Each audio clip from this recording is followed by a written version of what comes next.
आणि याचा अर्थ असा आहे का की आता जितेंद्र आव्हाड देखील संघाच्या किंवा भाजपच्या जवळ आलेले आहेत की एकदम जवळ गेलोय, मला माहित नाही, मी एकदम कोरगटात गेलोय त्यांच्या. त्या अभ्यासामध्ये अभ्यास गटाने दिलेल्या माहितीनुसार की कोर जो वोटर आहे तो नाराज आहे की ज्यांच्या विरोधात तुम्ही लढाई लढलात भ्रष्टाचाराची त्यांनाच तुम्ही बरोबर घेऊन जर निवडणुका लढणार असाल तर कसं चालेल. आणि 3 राज्यांच्या निवडणुका झाल्यानंतर तर त्यांना आत्मविश्वास आलाय की आपण एकला चल्लो रे केलं पाहिजे. म्हणजे याचा अर्थ होतो तुम्ही म्हणताय की भाजप एकटी लढणार लोकसभा, असा माझा अंदाज आहे. चल. कारण का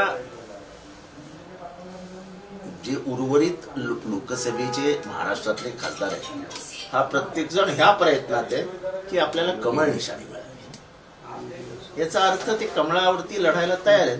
त्यामुळे भाजपचं काम हे बाहेर असलेले खासदारच करणार आहेत. एक प्रश्न स्वाभाविक उपस्थित होणार याच्यावर की याचा आधार काय? याचा आधार माहिती, संबंध, चर्चा, रात्रीची भेट, ती कोणाबरोबर झाली, कशी झाली, कुठे झाली हे काही सांगण्याची गरज वाटत नाही. म्हणजे तुम्हालाही समजतंय, तुम्हाला पत्रकारांना माहित नाही अशातला काही प्रश्न नाही आहे. आणि ही माहितीचा दुजोरा तुमच्यातल्या एका ज्येष्ठ पत्रकारानेच दिला की अशी बैठक झाली. पण आपण जर पाहिलं असेल तर भाजप आणि RSS यांच्यामध्ये जे काही होतं ते कधीच बाहेर येत नाही. म्हणजे RSSच्या वरिष्ठांनी काही चर्चा केली तर ती दुसऱ्यांनाही कळत नाही असा समज आहे साधारणतः.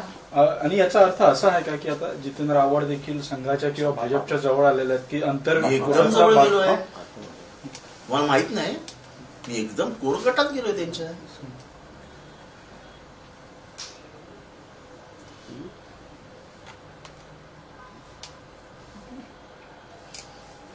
तुम्ही असा पण एक दावा केलेला आहे की एकनाथ शिंदे शिवसैनिक होण्याच्या आधी स्वयंसेवक होते.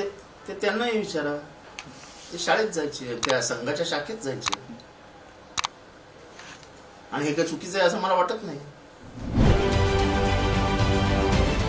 राजकारणातील प्रत्येक अचूक बातमीचे सर्वात आधी अपडेट्स मिळवण्यासाठी सरकारनामाच्या सर्व सोशल मीडिया प्लॅटफॉर्मला लाईक, फॉलो आणि सबस्क्राईब करा.